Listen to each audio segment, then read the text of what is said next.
Hey there, welcome to my channel. My name is Ricardo Costa and today I'm going to show you how to change the background in Photoshop quickly and simple.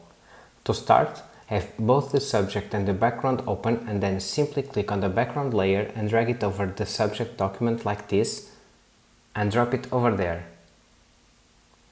Now, if you want to adjust it using the Move tool to have a better placement, just simply adjust it just like this and hit OK.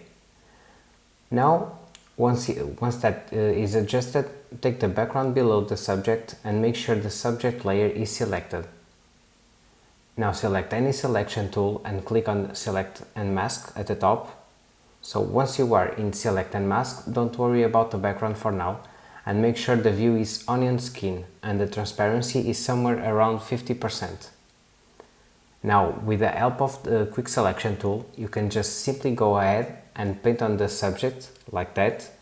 And if you want to refine the edges, because maybe the edges are not looking as you wish, with the help of the Refine Edge tool, you can simply paint on the edges just like that, and you're pretty much good to go.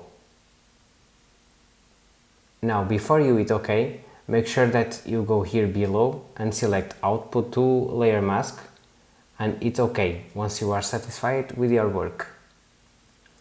Now you have changed the background. If you want to adjust the background, select the background and with the help of the Move tool, just adjust it as you wish, and there you go. So let's have a look at before and after. So this is the before and this is the after. Thanks for watching. Hope this video helped you. Don't forget to subscribe and write down a comment if you have any question. See you next time for more Photoshop tutorials.